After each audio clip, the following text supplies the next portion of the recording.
Hello, welcome to the lecture series on vehicle dynamics.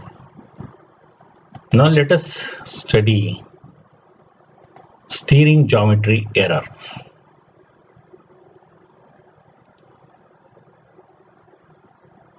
You know, the wheel is connected to the suspension. While running the vehicle, the wheel moves up and down, so also the suspension. So there will be, if steering geometry is not well set, then there will be errors. So these errors arise from suspension motion are known as steering geometry error. There are two types of error we talk about. One is bump steer, also known as ride steer. Another one is roll steer. Suppose your vehicle here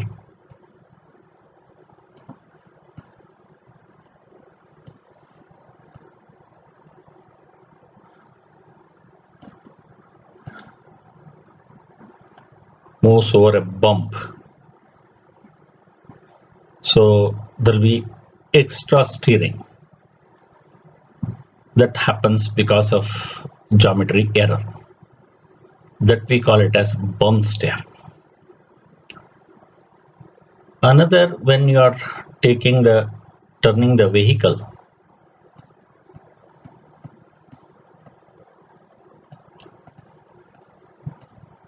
there will be load transfer,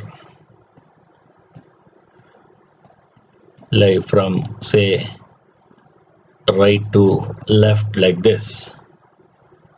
Vehicle rolls, and because of that, suspension will, one side it will expand, another side it will compress. So because of, if there are any steering geometry error, it adds to the steering. Either it might steer in this direction or it might steer in this direction. That we call it as roll steer. So it is essential to run zero bump steer. If the wheel steers when it runs over a bump, or when the car rolls in a turn, the car will travel on a path that the driver did not intend. Why these kind of errors happen? Now you look at the steering geometry. This is our stub axle. Okay, this is our upper control arm. This is lower control arm. To the stub axle, steering linkage or tie rod is connected. So you can say outer end of the tie rod and inner end of the tie rod. If all of them lie on a line like this, then that is ideal steerage linkage geometry, we call it. Because of the packaging issues, sometimes this point will either be short or sometimes it will be below or above the point. Okay, so either it will be here or it will be here, this end. So this is what, because of this, extra steering happens, like towing of the wheel happens. Because of that, there will be a steering error.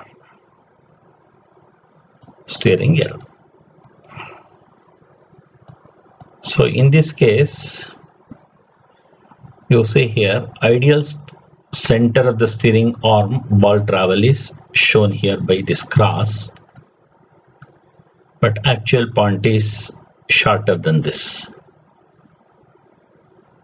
Okay, so now let us see what really happens. You see here, This point I called it as center of arc or position of inner tie rod. Okay, it is the path the outer should follow to have no toe change as the wheel moves up and down. This is the outer tie rod, part developed by the suspension for zero toe changes. So here you can see here there is toe in, toe out,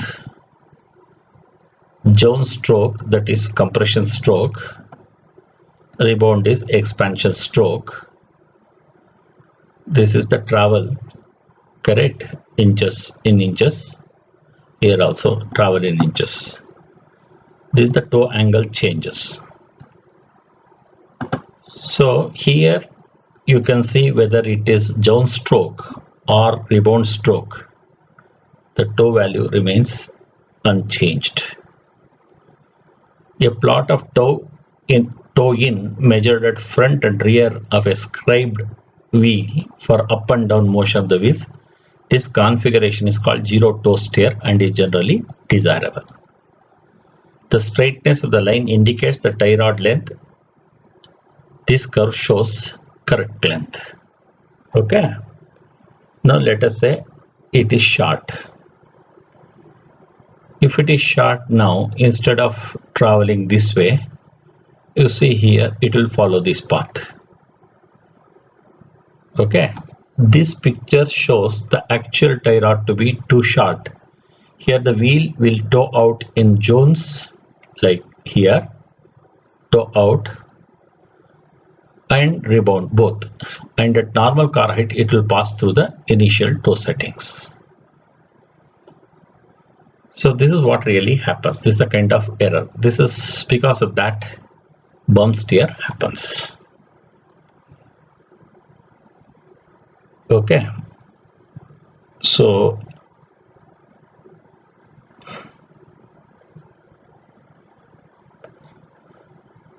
this one you can see here, initially at this position, right? Now the thing is, what really happens is moving. Yeah, this is how it steers. So it makes the vehicle oversteered. That's what the bump steer is. Correct. The roll steer, you can see here, it should have been here. It is little below this, or it can be above this. If the actual steering arm ball lies below the ideal, will produce understeer effect. If it is above the ideal center, then produces the oversteer effect. This you can see here. During the Jones, it is toeing out, and during the rebound stroke, it is toeing in. Okay, thus either you will get oversteer or you will get understeer effect. So that is why you need to be careful about this. Here, roll steer behavior experimentally measured on a vehicle. Here I have written change of left wheel steer angle. This is a roll angle. It's a left turn or right turn, like this. Okay. Suppose steer angle 5 degree right, let us say. Correct. If it is right spring compressed, roll angle, let us say compressed. So then there will be change in the toe like this. Okay, right.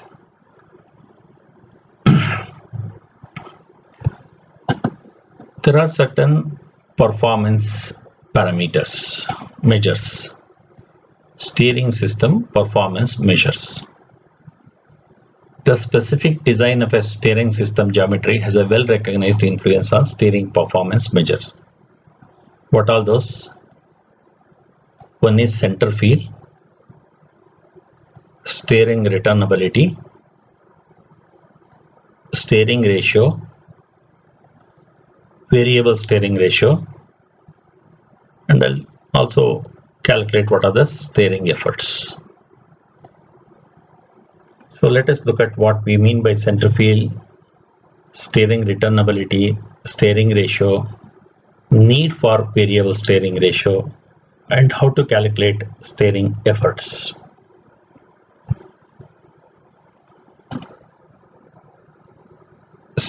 Steering center field. So say here, assume this is your steering wheel here, and this is thrust line. Driver feels like, while driving straight ahead position, neither it is steering left or right like this. It's a kind of feel we get. That is what you call it as center feel. Okay.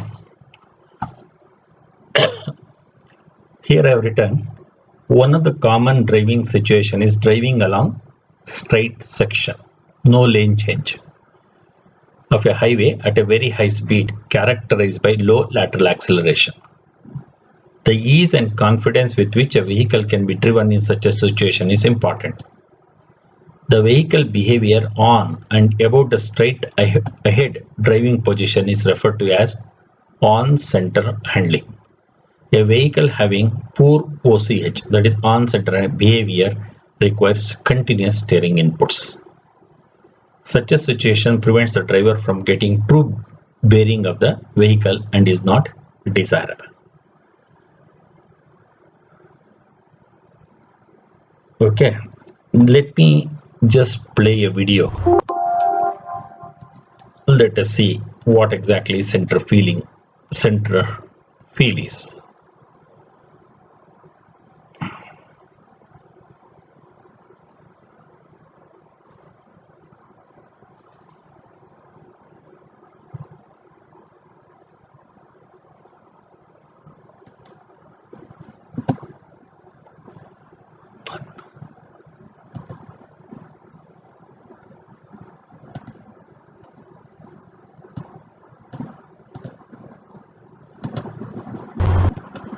A crooked steering wheel normally occurs gradually as the alignment condition of the vehicle shifts over time.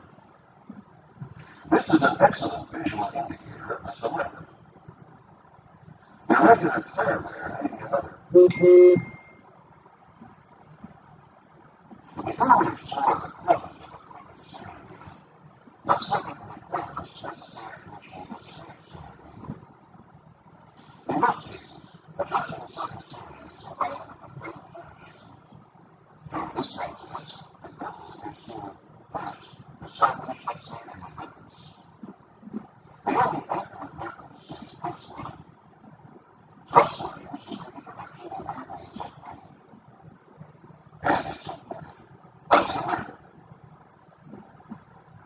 Secondly, lock the steering system with the gear comes steering. This is done by holding the steering wheel level. However, if your system is running moving, locking the steering wheel is not required. And finally, adjust each wheel to rev the total thrust specification relative to the thrust line.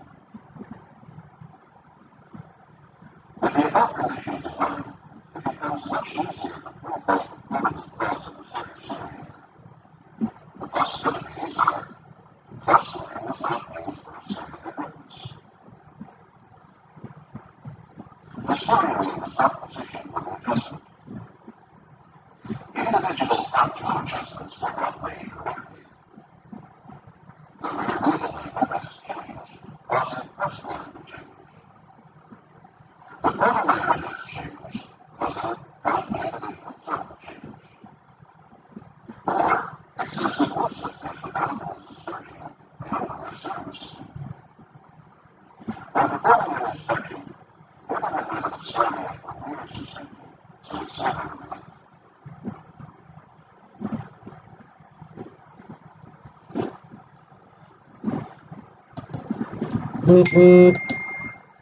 Okay, that is center feel. Steering returnability. This I explained earlier also, but anyway, just for the completion's sake, I will redo it again. What it means is when the steering wheel is released, when you are taking a turn,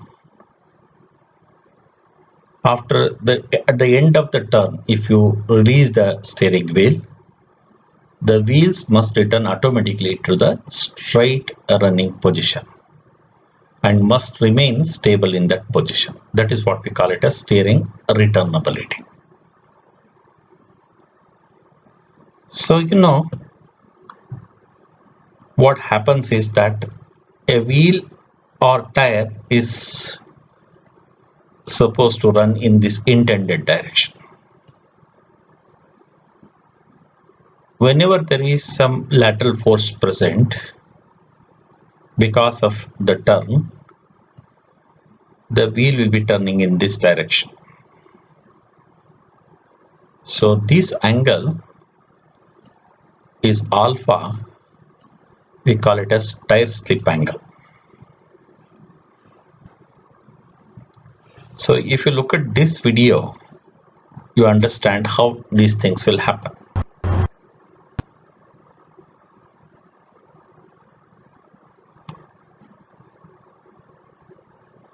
You can see here tire shape taking a shape like this. So path of rolling tire will become this. Right. Now imagine if I take the side view of this. Okay, this is the vertical line passing through the center of the tire,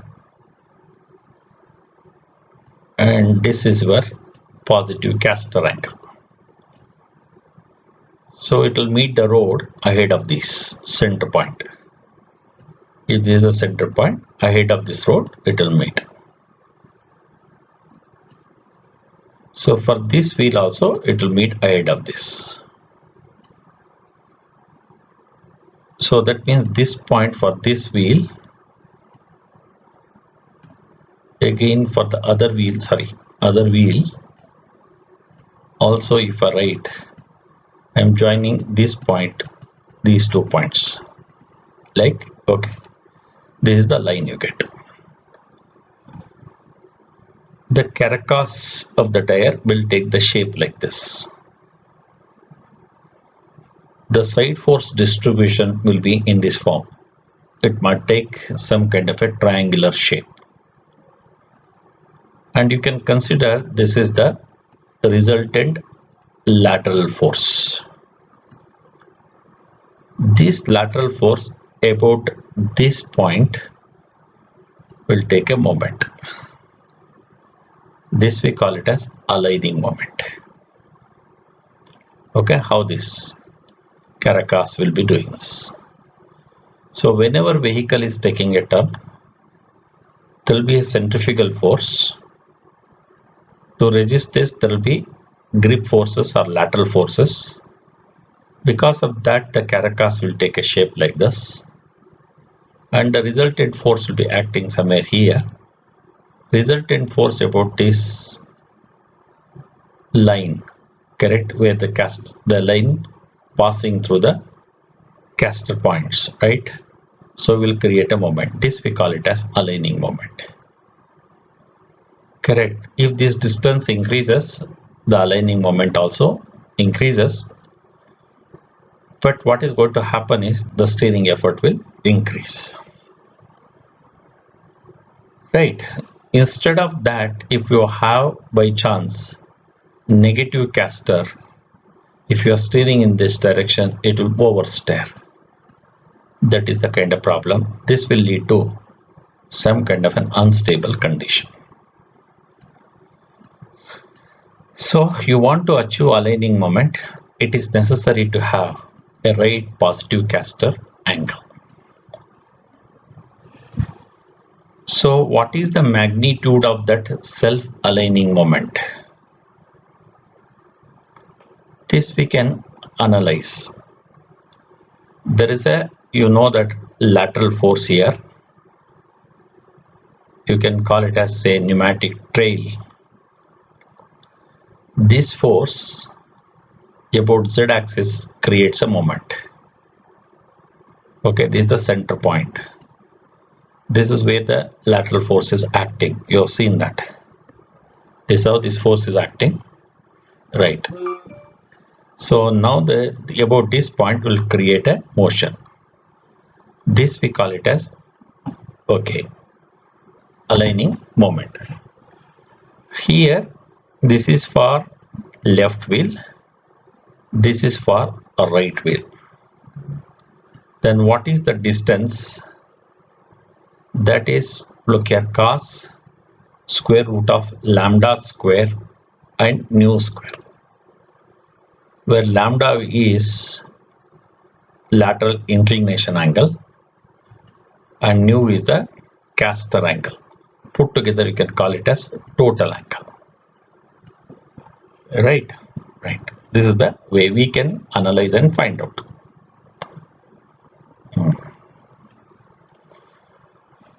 Steering ratio, what it is? This is the steering wheel, this is the road wheel.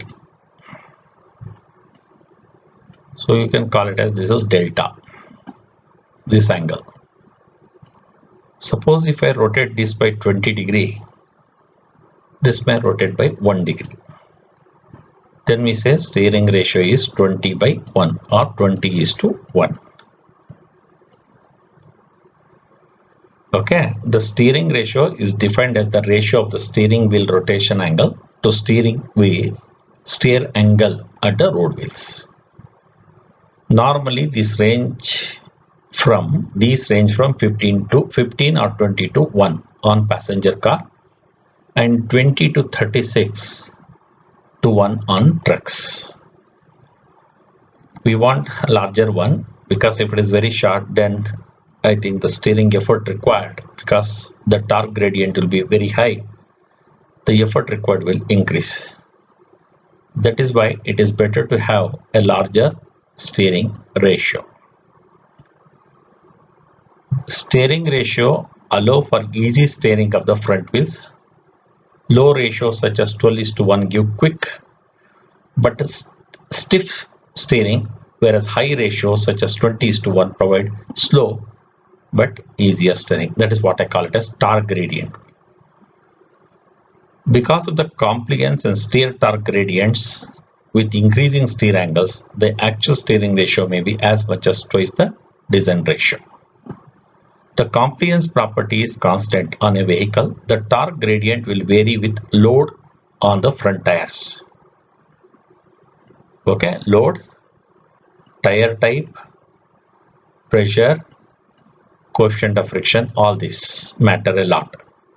Hence the actual steering ratio may vary, always exceeding the designed value, influencing the low speed maneuverability of the vehicle. Here you see here one measured one. This is the steering front wheel angle. This is steering wheel angle. Steering ratio designed is 37 geometric ratio, but measured one, if I say 1 degree front wheel angle, if I draw this line, so almost, if you say here, maybe it will cut here.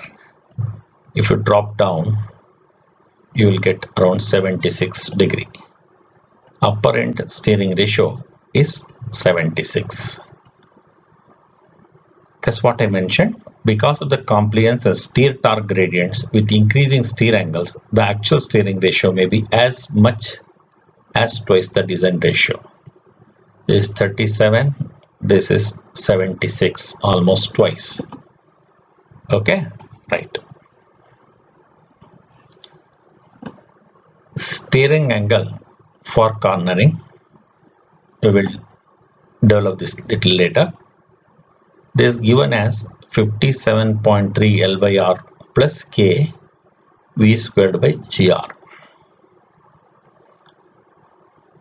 This is wheelbase length, this turning radius. This we call it as understeer gradient. Understeer gradient.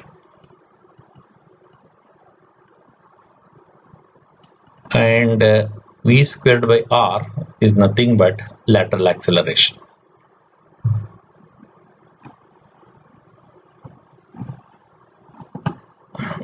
So at high speeds for an understeered vehicle means K is a positive, K negative means it is oversteered vehicle, K equal to 0, neutrally steered vehicle. Suppose understeered vehicle means K is positive.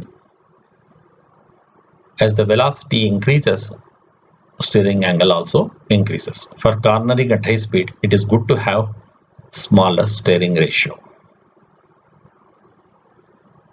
Correct? Otherwise, what really happens is when taking a turn, this is what you are supposed to follow. The vehicle may start steering like this.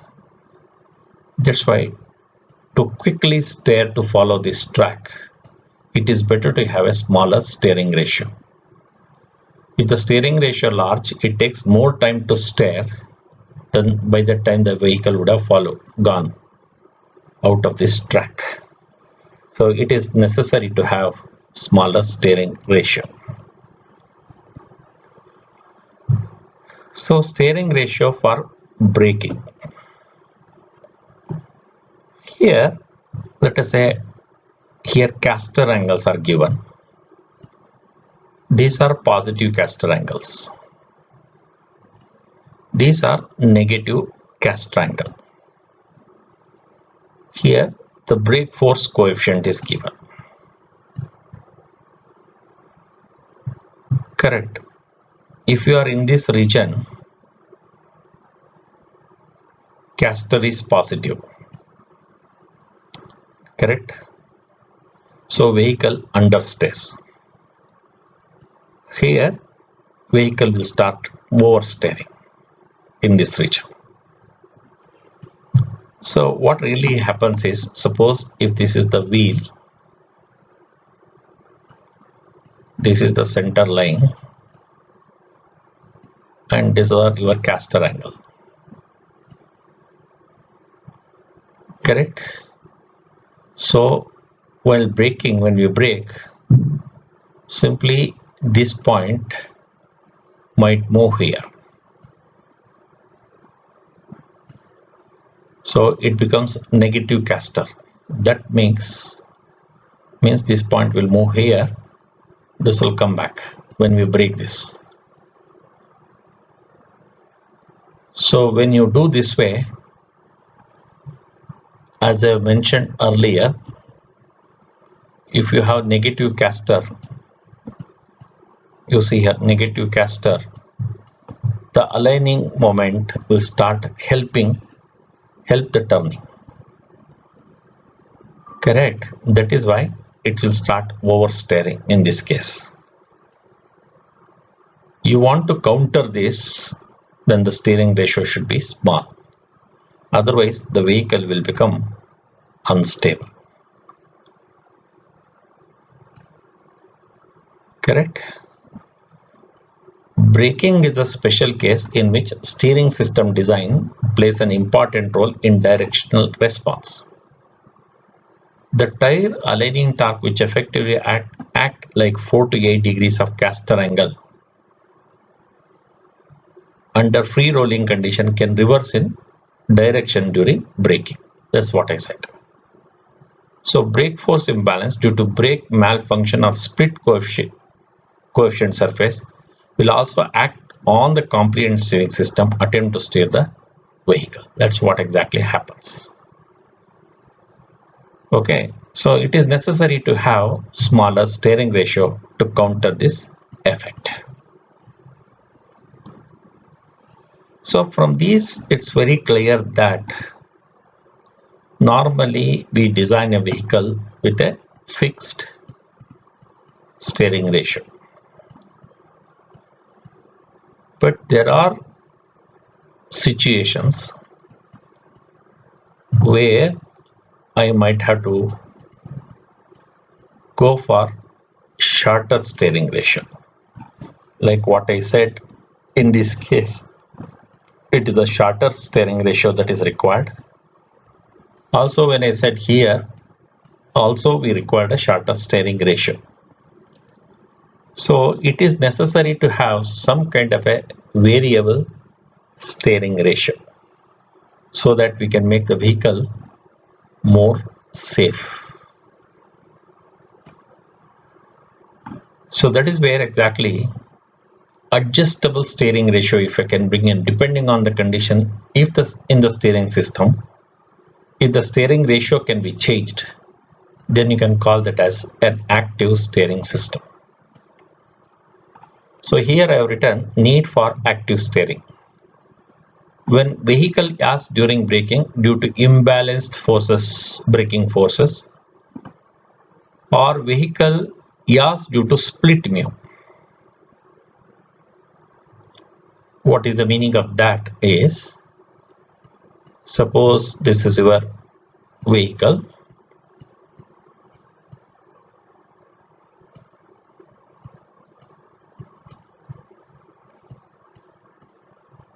Assume